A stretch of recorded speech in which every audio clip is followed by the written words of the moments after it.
and welcome to The Beautiful Struggle. I am Aji Goodman. I'm Lexis Van.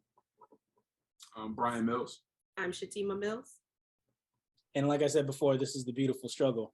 Before we get into that, let me tell you what the organization Black Advancement Incorporated is all about. Black Advancement Incorporated is a nonprofit organization that seeks to unite the Black community through action and dialogue, this being part of the dialogue portion. So today we're going to be talking about the educational gap and why it exists. And first off on this part of the discussion is Alexis. Alexis, go on. Awesome, thank you, Aji, for the introduction here. So as far as why the education gap exists, I think I just want to, I guess, maybe point out, 3 points per se. One of them would be the summer learning loss.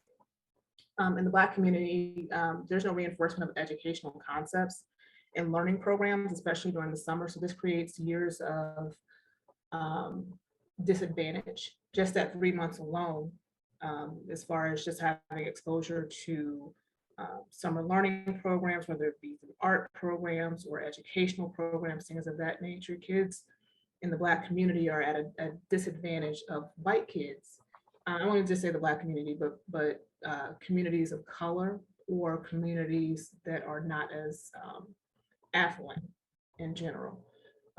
Another point that I would make would be early childhood education. Early childhood education and just overall development. There's a lack of exposure to words, concepts, and just overall problem solving. Would be surprised at how much kids learn just by sharing in school, or just by being able to problem solve with other 3-year-olds, 4-year-olds, things of that nature. By the time they actually get into kindergarten, 5th grade, they're already years behind on just hearing somebody utilize the English language and have a mature conversation with the children.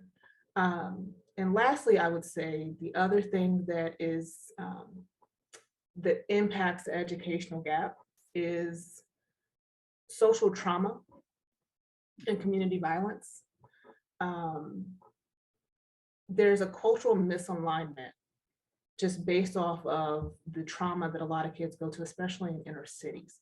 And I know we talk about this and we hear about this in the media quite a bit, and I won't name certain cities because I have certain things kind of give me heartburn when I hear it, right? But it places a burden on the learning when you have kids that have been through traumatic experiences in their neighborhoods or in their homes, and then they have to come to school and absorb ABCs, absorb history, absorb social studies.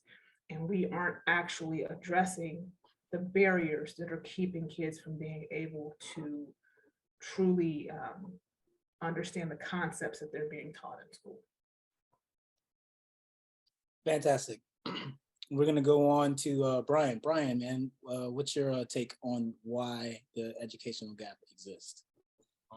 We'll piggyback on a lot of what Alexis said earlier. It's very, very true. Trauma plays a good part of why people stop learning. Just in general in life. So you put that on a kid, it's just tenfold. But my main point I wanted to point out was that I think the lack of family values within the home plays a big part of that. A kid can learn all he wants, but if it's not reinforced by the parents inside the home or just immediate, whether it's immediate family or extended family that they see often, if they're not thriving educationally themselves or trying to teach them or pass down some type of information, whether it's financial literacy, whether it's how to use different words to explain different things, whether it's mathematics and any different aspect, there's no way the kid's going to advance in any aspect of life at all. And then when they run across somebody that they have extracurricular activities with that are affluent or just in the world in general, they look at that as a difference and like, well, I never learned what you learned or what you know at a base level because my family, we just didn't do that. So I think that's a huge part based upon my experience. So I'm speaking on my experience. I've witnessed that myself. It took me years to like realize that. And, I try to do that within my household now. So that's my opinion. Shatima. I definitely agree with Brian and Alexis. I think generational trauma plays a big part in a lot of that, and just the lack of throughout the generations. I know one of the things that I've experienced, I think just even placing our children or not having the resources to have those high end daycares that are starting out early on and teaching our children different languages and what different cultures are, and how folks learn in different areas of the world. Not having access to that, not having access to private schools and charter schools, or just giving the opportunity to have those opportunities for our children to start them out earlier.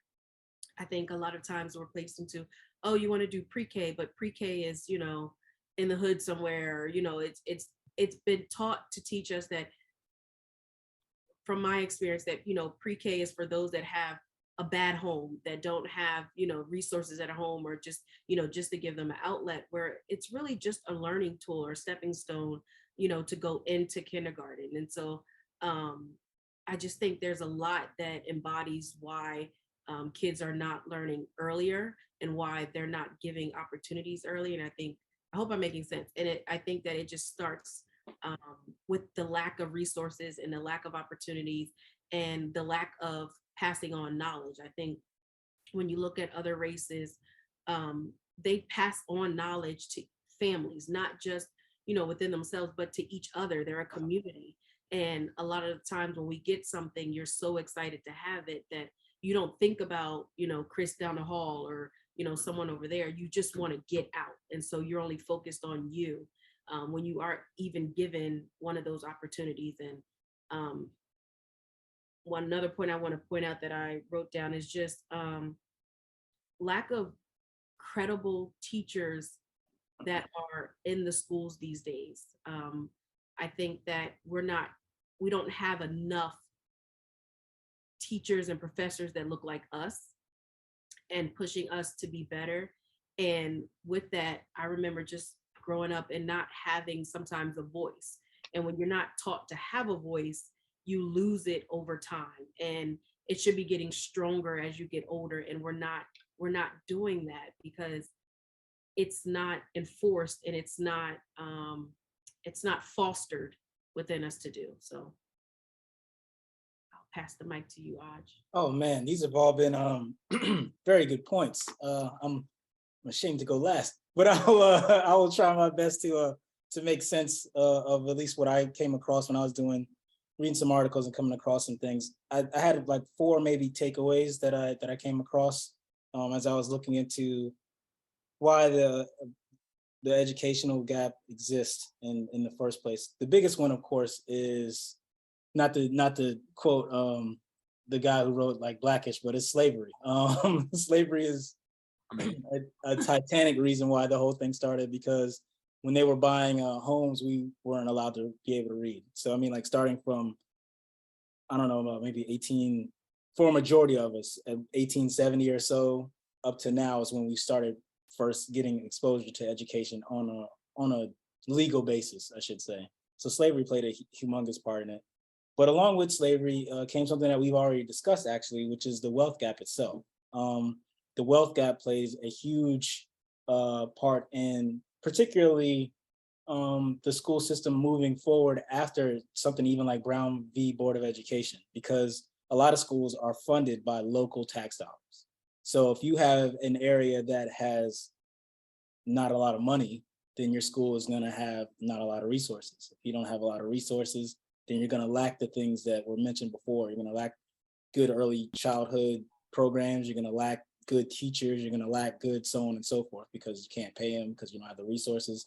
So you're going to have to, make do with what you have, kind of thing. Now, there is an argument to be made that in some instances, segregated schools were better for Black students back in the day. There's an argument to be made there. But I would argue, not counter, but along with that, is also because the teachers cared a lot about the students. And the goal was pretty common and the same nowadays. Teaching, not for every educator, because I know that there's a lot of good educators out there that really do take their job super seriously, but it is a job for a lot of people. And back then, it seemed like it was a little bit more specifically within the Black community, but I digress from that point. The last and probably greatest thing, at least in my opinion, was actually integration itself in terms of the teachers. So these same teachers that I was talking about, a lot of things that were lost in the fire, so to speak, when people did the integrations was what happened to all those great Black educators that were teaching the schools prior to. They were not allowed to educate these white students. They weren't really integrated into the schools at the same rate. When they said integration, they more so meant Black students come to white schools, not necessarily Black faculty. So a lot of these people were kind of lost in the sauce in terms of having teachers that really provided and looked out for them and challenged them, which is another thing. Expectations is another thing that really leads to a higher achievement level. And unfortunately, nowadays, we don't have high expectations for our students, particularly Black students.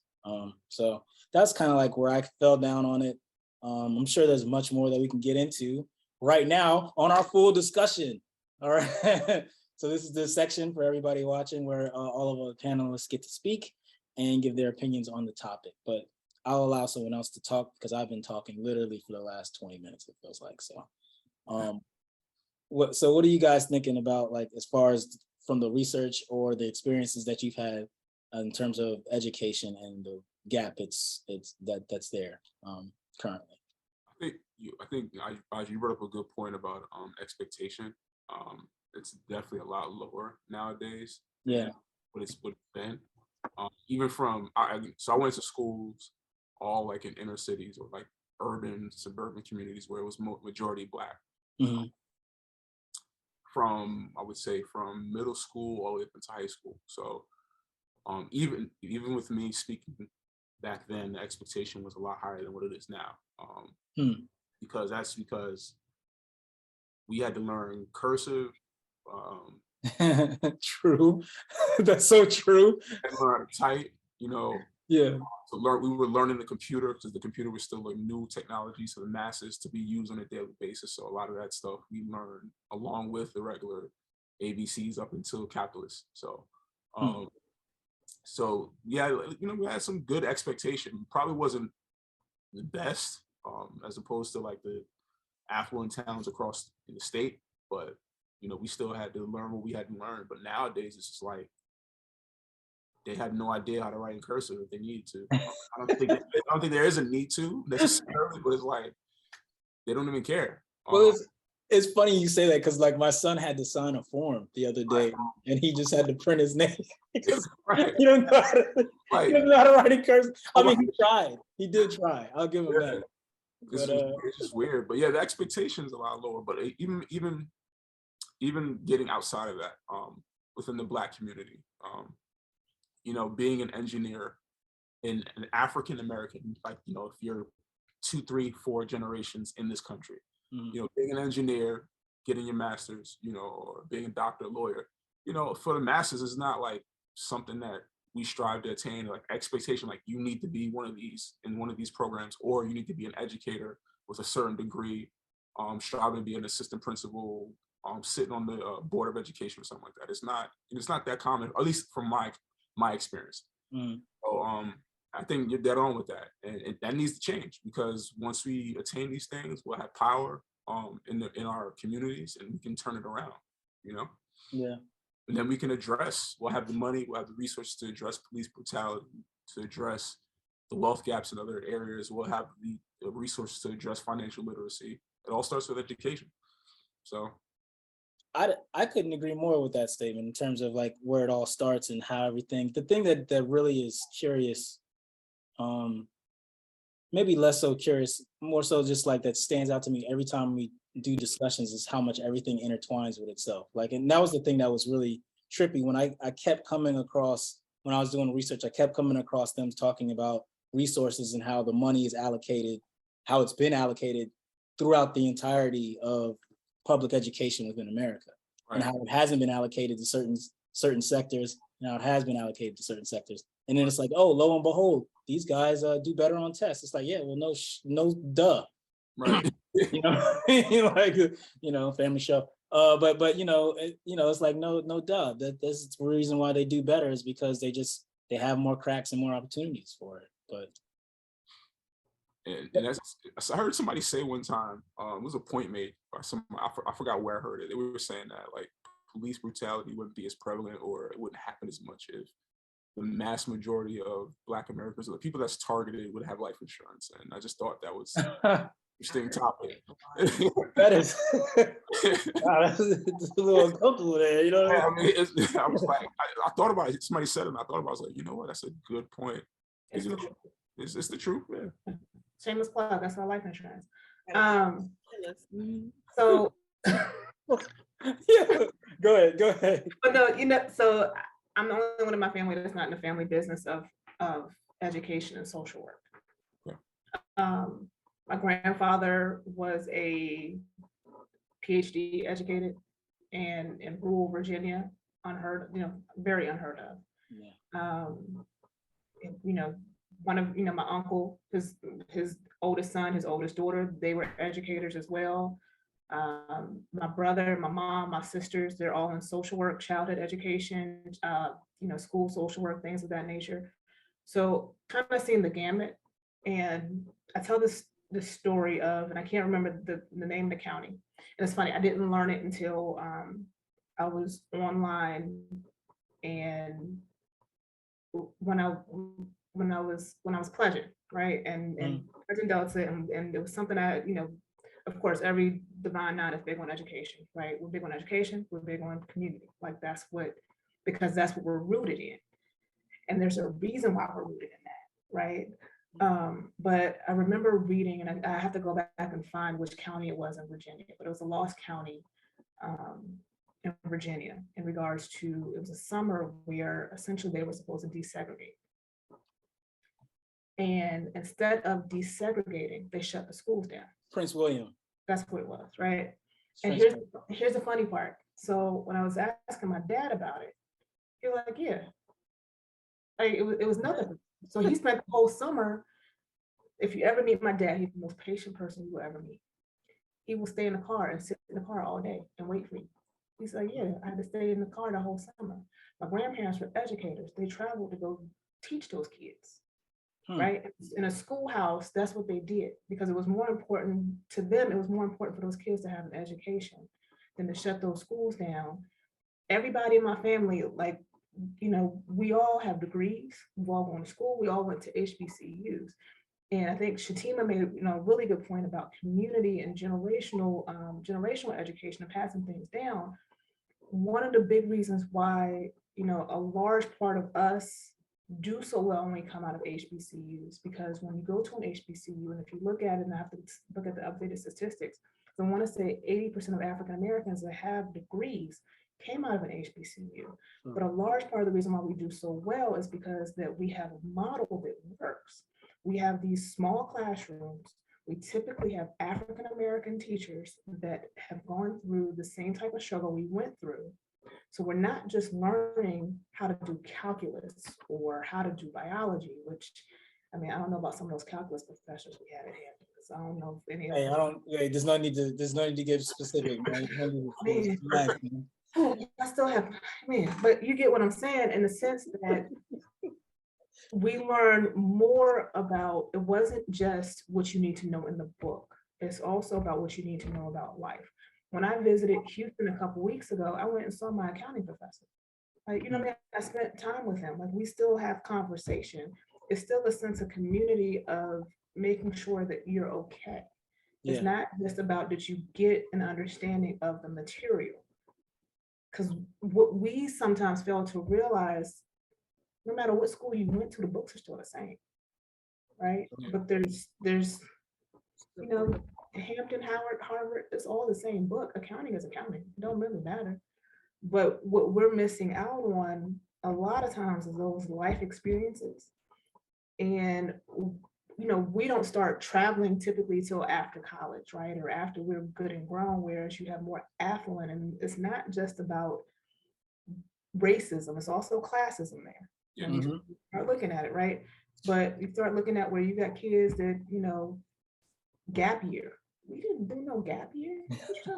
You know? And now it's a thing, right? Like, it would have been a big deal for us to be able to travel to Europe for a whole year. And now that's just what kids do.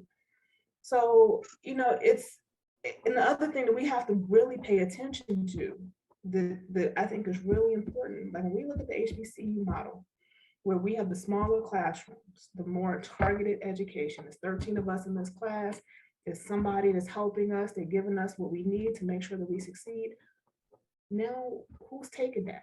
University of Phoenix, Strayer, all these online schools, and they're taking the model that we've had for hundreds of years, and now that's turning into their for-profit classrooms. So, okay, what are we doing to make sure that we adjust? Because the goalpost is now moving. I mean, it just really is. So it's just a matter of, we've had stuff that works, but now we need to figure out, okay, if the goalposts move, how do we need to adjust our game? How do we make sure our kids are getting this information at 2-3 years old? How do we make sure they're speaking a second language before they hit pre-K, before they hit kindergarten? What is it that we need to do? Because we just now getting to the point of, we are just now getting to the point of, okay, now we're buying houses, or now we're putting our money in stocks, whereas other people, they have their money been sitting in stocks for all this time. Yeah. Just like, oh yeah, I'm putting my 10,000 over here. Like, you got 10,000 just sitting around. But the conversation needs to change. Conversation has to change. So yeah. And that's an excellent point. And I just think that the education baseline, or what we learn needs to broaden. So it's no more just math, English, science, social studies. It's right. Financial literacy, real estate, life skills. Yes. Yeah, life skills, how to use a hammer and a nail, or use a protractor to actually use in your home to fix something so you don't have to call a contractor to come and do like those actual practical things in school, like kind of like home economics on steroids. Like it goes. Yeah, do they do home economics anymore in school? See how old I am. See, I'm so. I didn't mean it that way. I don't even ask my daughter if that's what they teach in school, like at all anymore. But they call it something else where it's like a watered down version of yeah. it. It's really not. Like we used to cook, like we had stoves. Do you remember that? Like we had stoves. Absolutely.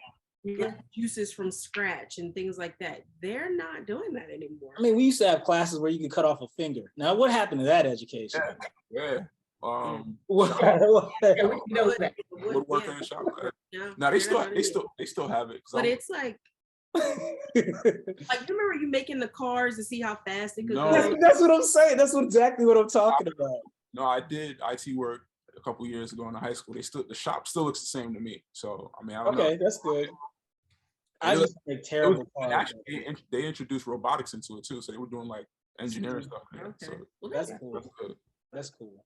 But yeah, I just think that needs to broaden, and our children, Black children, need to grasp it and do it. Like they need to get into it, need to be forced into it and get through it. Even if they don't like it, just go through it so at least you know it. You have a baseline so that it'll be familiar to you when you step outside of college or outside of education and in real life. And because all those things, all like financial literacy, real estate, investing, investing in stocks, you can actually like what a lot of people miss with education is that they want to feel something tangible, so they miss the point of the learning experience because they don't have anything tangible coming at the other end of them learning it at that same day. If you teach them things like that, look, you can talk about X, Y, and Z, 1, 2, 3. This is what it adds up to. And you keep doing that, eventually you'll see it. And they can actually see that progress day by day, I think, in my opinion. So yeah, that's my opinion about that. I'm gonna go on actually to the solutions after we get Tima to say something, because I would be remiss if I didn't get Tima to say something on this. Tima, go ahead, and then we'll go on to solutions right after that. Summarize it really fast, Aj, because Lexus and Brian made some great points, and I think that what came to mind as you guys were talking was like, as far as we've come and through education, through just building wealth for our family, I feel like there's also a setback to it, because I think that when we were growing up, I didn't really have a choice but to go to college. Like, and I think there's so many choices out here. Like, even if it wasn't college, there was going to be a way that you were going to further yourself. Granted, my mom is first generational college educated. She was the first in our family to ever go to school. And I was the third person in our entire family to go. But still, there was a point where you have to go because you have to continue to build towards something. You have to continue to build towards something. And I feel like as far as we've come with knowledge about colleges, HBCUs were not pushed like they're pushed today. Shout out to first HBCU, Lincoln University, 1854. Throw that out there. What is this? I'm comfortable here. What's going on here? Like, I think they don't have it. Like, Alexis comes from a family that has different generations of college educated PhDs, doctors, teachers, professors, right? I don't want to get that wrong. She's one of 1,000 maybe. So it was like that education is in your family. You see it, you're living it, you're experiencing it, you're getting the knowledge. And I feel like with everything that's out here, kids are not, if they don't have that, then they're not being pushed to go to school, because even the counselors in school are not pushing them to continue, or they're not bringing those Black schools into, what is it? College visits and, all these different things, college fairs is what I'm trying to say. And so I feel like as far as we've come, we're still miles and miles behind to continue to push education. And it's not even just education, but even trade schools, or picking up a trade and getting your associates. And, there's so many different things. You could become a phlebotomist, you could become, an MRI tech, and it's a 2-year program, and still better yourself and continue to get these certifications. And I think that white kids are, sorry, was I not supposed to say that? White kids are so far advanced with the trades that they're learning or the opportunities that are there, because it's not just coming from your mom, or your dad. And I don't know the statistics versus Black mothers and Black fathers going to college, but I just feel like that probably be something to tackle. I'm writing that down. I think that's actually turning around now. There's a You lot think more more. Black men There's are a lot going? more Black men in college now, getting their degrees and actually being successful. I don't know, because the last time I checked, it was like 15-1 or something like that, 17-1. It was something crazy, and that was. But so you might be right. Well, that's a whole other conversation. I haven't tackled that one. All I know is that when I went to school, the selling point was 1 to 6, gentlemen. 1 to 6. Yeah. I was like, I think I can manage those. And it's not like, they talk about this, school to prison pipeline. Mm-hmm. And it's just so much. And I just feel like, kids are not, the opportunities are not shown to them in a broad state where they can realize, like, it's not far-fetched for me to get a college education or for me to get these certifications. And I feel like sometimes overall, my opinion is like, it's made to seem like it's too far advanced for our kids if you don't have that familiar background with educators. But I could be wrong. Somebody. Well, I mean, those are all the points.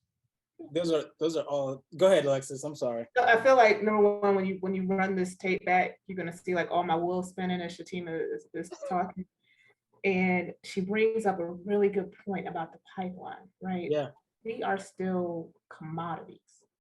There's no money to be made for us to go get education. There's money to be made for us to go to jail. Mm-hmm. There's money to be made for us to go get an education.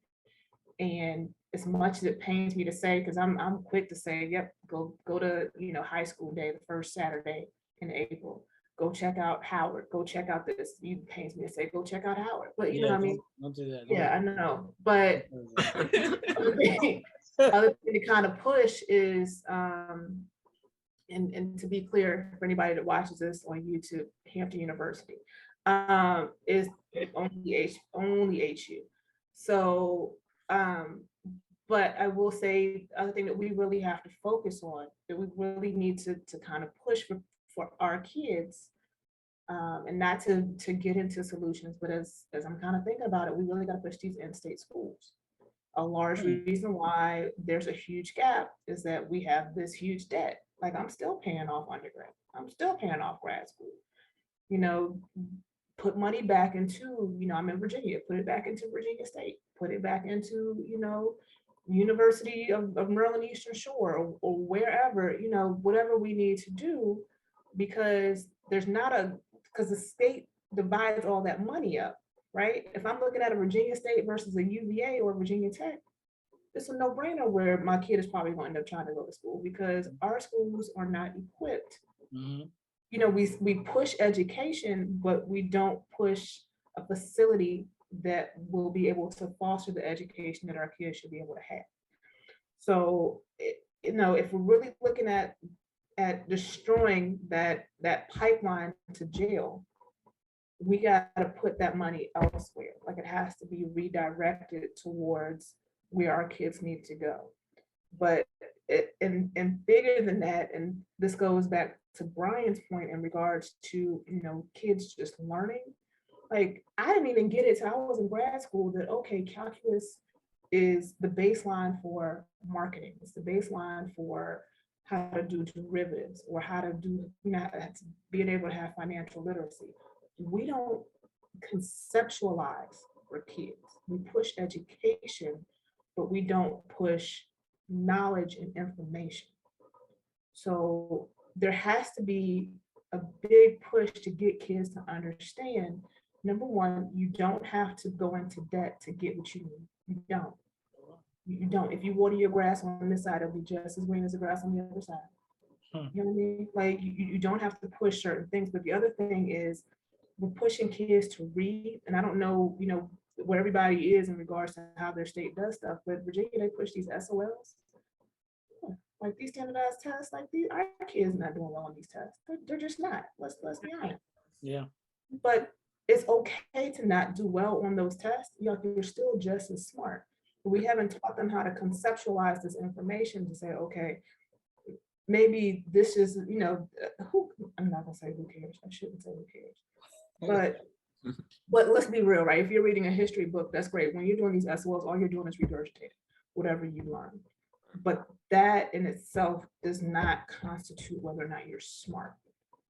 Correct. And we have not been able to help kids understand that intelligence is not regurgitation of information. And to be fair, I think that our school systems haven't learned that either. Mhm. They don't know how to measure when people go from one, how would I say it, like one level to the next, as far as like the actual idea of understanding something. Like, I put much more stock in the people who are actually in the class doing well in the class, because they're doing what is asked of them within the class. You know what I mean? Yeah. But that's just me. I'm not a part of the state. I'm not a part of education. I'm not a part of anything. But I tell you what I will be a part of, the solutions section, which we're going into right now. You like the transition. Thank you, Brian. So everybody's going to get a chance. If you didn't come up with a solution, that's fine. There's no pressure on coming up with a solution. If you don't have one off the top of your head, you can say pass. If you just came up with one, you can share it. And we can see if it'll make it to the final rounds of when we actually do our solution session, Blackboard as a whole, at the end of all of our discussions. I'll go ahead and pick the order, unfortunately for y'all, but I'll just keep it in the same order that we've been going in. So Alexis, solution for you. Solution for me. I think biggest solution, start early. We definitely got to start early. Start early and do it often. Repeat, reiterate, whatever it is we need to do, whether it's math facts, whether it's words, whether it's just talking to your children, whatever it is, we got to start early. I think to some extent I think about my mom that, was in the rat race to make sure that we had a great home. So she was always working. My dad was always working. So we think that because we send our kids to school, that's good enough. We'd be surprised at how important it is to just sit down and have dinner with your kids, Mm. ask them how their day went, talk them through, like, okay, if you broke your bike, let me talk you through how to fix your bike, fix the chain on your bike. Let me talk you through how to do something.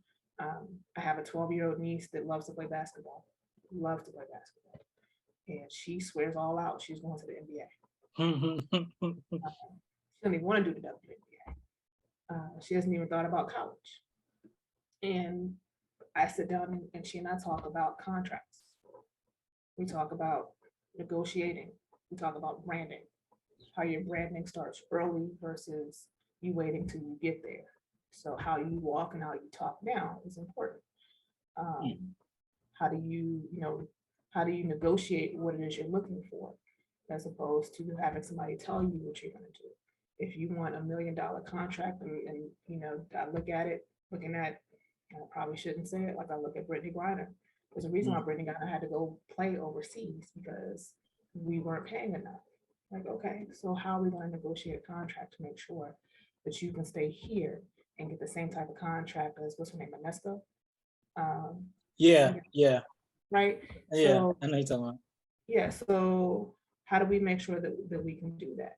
So if we're talking about contracts, okay, now let's talk about what should it look like over the next few years? What does financial literacy look like? So let's start talking about certain things early. Let's expose them early. Let's make sure we have that conversation over and over again. Like, I'll keep asking her, you sure you don't want to go to college? Let's watch this video. Let's watch that video. You see what they do here, you see what they do there, that type of thing. Expose them, expose kids. That's one. Even if they push and say no, they don't want to go, send them anyway. Yep. Like, if you need to go to therapy after this because we just exposed you to something you didn't want to see, okay, cool. But but expose them, right? Our parent, anybody would tell you, like, and Aj knew me in undergrad, like, I was by myself all the time, like I was a loner. I know, I didn't even realize I did it. Y'all should have pulled me aside. Sorry, man. But but there is something to be said about, if you ask me to go do a presentation, because my mother made me go do it when I was a kid, sure, I'll go stand up in front of somebody and do a presentation. If you ask me to do something, yeah, I can do it. Why? Because my mother made me, even if it's a matter of sending your kid to go stand up in front of church and recite a prayer, expose it to doing it so that when it comes time to actually do it, it's not their first time. Right. Excellent point. Amen, Coach. Brian, you go ahead and you got the next bat on the solution. You're up to bat. Go ahead. Solution. Parents, stop what you're doing. Number one, reevaluate everything you say, you teach your kids inside the home, and like Alexa said, conceptualize the idea of what you're trying to teach your children so that they can see the outcome. So you can actually explain the outcome to them. So that way, when you force them to do it and they keep doing it, and they build that consistency to do it, and they see the outcome, it'll motivate them to expose them to more learning experiences. And even in the education realm, inside the schools, whether it's public, private, whatever, we have to get away from the archaic way of how we teach our kids to learn. And we have to, it has to be more presentation based, more round table type of learning based, where everybody can discuss what they don't understand, what they do understand, so that you can actually see who's learning and get everybody involved, as opposed to, oh, you raise your hand, this and that. Whether it's financial literacy, talking about real estate, talking about how to balance a checkbook, the difference between the checking and savings, how to utilize and brokerage account, all of these things that you're going to need in life. God forbid, even if education doesn't work out for you, you need to teach them while they're in the school, because that's the majority of the day that they spend. It needs to happen there. And once we do that, as a nation, we'll become better, but Black America kids will become better and more equipped to handle different situations. So I think that's two solutions that, need to happen. Indeed. Stima. All right. Mine is consistency. Be consistent in showing children, like good habits starting out. I think a lot of knowledge and learning comes from building habits. And if you're consistently, even if it's just a book a week or a book a month or something like that, build those habits so that as they get older, you won't have to try to force them to learn or force them to want to learn or force them to just sit down and like, look, this is what you need to do while in school type of thing. So I think mine is just get involved early and get involved consistently, for the first thing. And then um, gaining and sharing knowledge, getting involved. Like, I hope this is not the last time I talk to you, Alexis. I would love to get together with you when you're in Virginia and like let my 17-year-old meet you and say, you know, this is a skill that you can learn if you so choose. She wants to go to she wants to do criminal psychology. But, you know, this is, you know, you're in accounting or, you know, business or something like that. Like, these are different skills that I don't have, but I met another Black woman that looks like you that has this skill. So just getting together with other people that have different skills that you can open or expose your kids to, so that it's not just from me, you know, like I can only teach you what I know, but there's other conversations and other, you know, experiences you can have with other people that look like you that have gone through these experiences and have been where you are at 17. And maybe it's something I haven't shown you, but you know, your aunt is a dentist. But yeah, I met another lady, and you know, she's in this, and you know, her niece wants to go to the WNBA. So I just think that if we become more inclusive as a community and and show our kids that there's other people that I've met that I may not have her skills, but I can put you in the room type of thing. Like, you know, they say, you know, show me a friend that'll put me in a room or put me in a conversation with somebody, and I'll show you that that friend is a real friend type of thing. I just think that like that's what you need to do. Like, bring your kids around successful Black men and women, and they can tell you their failures, because not every success story, you know, won't have a failure. This is what happened. This is what I did. This is what I never learned that I wish I knew.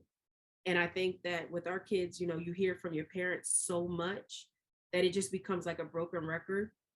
But when you put them in another room with somebody, they're able to open up and, you know, see another route or another way of how to get through their journey. So mine is just consistency and, you know, sharing knowledge. Man, there's a lot of good stuff going on here, and I will not be able to add to it. But I will do this.